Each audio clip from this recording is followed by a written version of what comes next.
Steve, in our last episode about reliability for serverless apps, you showed me how to implement smoke tests. Yeah, I saw there were some good discussions in the comments. I feel like I'm on a roll here. I only spent about 15 minutes making my app more reliable using smoke tests, and it felt great. What's the next baby step to make my application even more reliable? Let's add monitoring.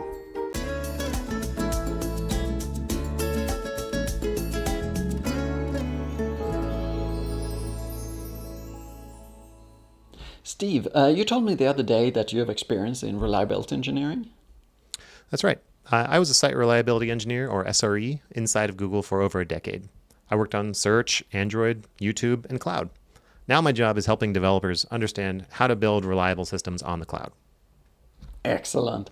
Now, why is monitoring needed? Well, we can't see code running inside a CPU or bytes changing in memory. When a user reports an error, it's hard to tell what went wrong inside of this opaque box. So let's make that box transparent. How do we make it transparent? Well, when something breaks, our first thought is often, I wish I had an X-ray machine so I could see inside the system. We can build that X-ray machine ahead of time by adding monitoring. I like that idea. But Steve, you know me, I'm all about taking small baby steps. How can I start to monitor my system within the next 5 minutes? My code runs on Cloud Run. Well, Cloud Run provides a dashboard with some useful metrics right out of the box. Let's start with that. Okay. Let me go to the Cloud Run section of the Cloud Console. When I click my service here, I get a page full of graphs. There are charts for request rates, request latencies, and the number of containers Google has started up for me. This gives me a pretty good overview of my Cloud Run service. Yeah, well, that was less than 5 minutes, right? Yeah, it sure was. But if my system has a problem, will the X-ray machine, in other words, these charts, tell me what went wrong? Well, even the best X-ray machine in the world needs a doctor to interpret these results. It's the same thing with monitoring. When an error is reported, monitoring will tell us what metrics changed, and that will give us a clue as to what went wrong. Okay, so let's say a user reports an error. I would go to this dashboard and look at the graphs. Yeah. Let's say the response time graph shows an increase around the same time that a user reported the error. We would call that a symptom, just like with a doctor. It would not tell you exactly what is wrong, which is what we call the cause. So it could be one of many causes. Maybe the database queries are taking longer, or that application is overwhelmed by a spike in traffic. And then I would at least know that I should check the database queries or that I should check the traffic volume. That's right. The dashboard should point you in the right direction, telling you where in the system those symptoms are occurring. And the more metrics you track, the more clues the dashboard will give you about this cause of the problem. One more question. I've seen systems where these graphs were kind of spotty because the application only executed when someone visited the website. Yeah, many systems are like that. In our previous episode, we talked about smoke tests. If you run these smoke tests regularly, the graphs will have some more data and you'll get a better sense of your system's health even when users aren't around. I like that. That would also mean that if something breaks at 5 p.m., right after people have stopped using the system for the day, I would learn about it right away. Yes, you would. And you wouldn't have to wait until a user hits the error, say, the next morning. That makes sense. But there are a lot of things my application does that's not covered by these default Cloud Run metrics. For example, it calls the YouTube API, and I'd like to see those calls in a dashboard too. Well, you wanted the 5-minute version. Do you have some more time? Well, you haven't steered me wrong yet, Steve. I'd be happy to invest some more time building a better X-ray machine for my system. Okay, the next level would be to add some custom metrics that are specific to your application. Your application code is probably writing logs already. We can convert those existing log messages to metrics that we can graph. Got it. Every time the YouTube API returns an error, my code writes a message like this to the log. Great. We can create a useful metric from that. First, pull up the log entries that match that text.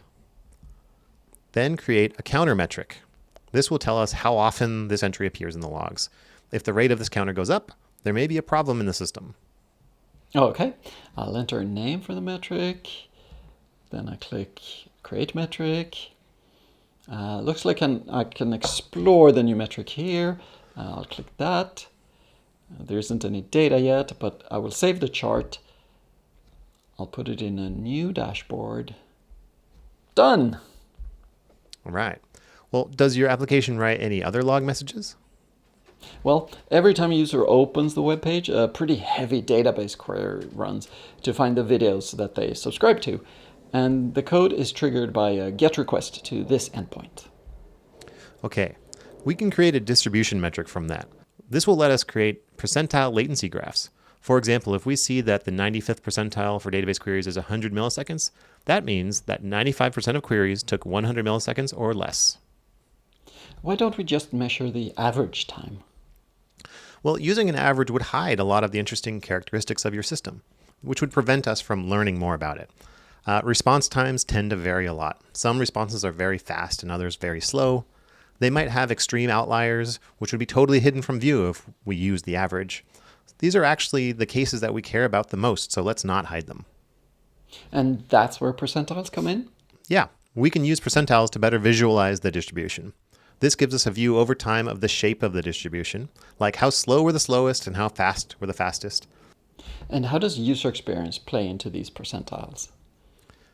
What we really want to know is how many requests were too slow. For this, we need a cutoff value. Let's say 1 second would be fast enough for a user not to be frustrated. In this case, we will simply count the number of requests that take more than 1 second. We will use these in something called an SLI, a service level indicator, which would be used to alert an operator to step in and fix something. Sounds good. I'll pull up the matching log entries like before in the Log Explorer. Then I'll click Create Metric. I'll click here to explore the metric. Then I will save the chart. I'll pick the dashboard I created before. There, let's look at my new dashboard. All right, now you have the built-in Cloud Run dashboard with all the standard metrics, plus this new dashboard with custom metrics for your application. Let's leave it for a few hours so the graphs can fill up with data. And we're back. Steve, I had some use of the dashboard. Oh, what happened? A user reported that the data in the application didn't seem fresh. And you used your two dashboards? Yes. First, I looked in the built-in Cloud Run dashboard. There were no errors or changes in latency. It looked like the Cloud Run service wasn't throwing exceptions. So probably not anything broken in Cloud Run. So then you checked the dashboard with the custom metrics? Exactly. The application has two major integrations, the YouTube API and the database. We created one metric for each, and I needed to find out which one was breaking. Yeah, it really helps if you know which part of the system is causing problems, because you can't troubleshoot everything at once. Right. The database latency had not changed, so I figured it probably wasn't a database problem. Then I saw this in the YouTube error graph. It looks like a problem with the calls to the YouTube API. Now that I knew what to look for, I could check the logs in more detail. And it turns out to be the new code that I released that sometimes didn't ask the YouTube API for all the right fields. It was a quick fix. Well, it's good to hear that your application is working again. Was there something more that you wish you had tracked? Yes, I started tracking this particular error as a new metric. So if that metric spikes, I know that I started sending bad requests to YouTube again. This is often the pattern. As new errors appear, we learn more about the system and we become better at monitoring it. All right, you've spent maybe 15 minutes and you already have dashboards that will give you valuable clues if there is an outage. Agreed. What might I want to monitor next, Steve? It's always interesting to measure the user experience. How long does the user have to wait? How many errors do they see? How fresh is the data sent to them, and so on. The more you can measure the user experience, the more you can collaborate with other teams in your organization. Your dashboard may even become a valuable tool for discussions between engineers and business people. So to recap, viewers should first familiarize themselves with the built-in metrics. They can be useful when troubleshooting problems. Then they can create custom metrics based on existing logging from the application. And finally, they may want to add metrics about the user experience. That's right. If you do all that, both your applications and your organization will be in a better place. Great. Thank you for that insight, Steve. And thank you, everyone, for watching. If you have any questions for Steve or me, add them in the comments. Also, let me know if there are other serverless topics you would like to see in future episodes. I read every single comment. Until next time!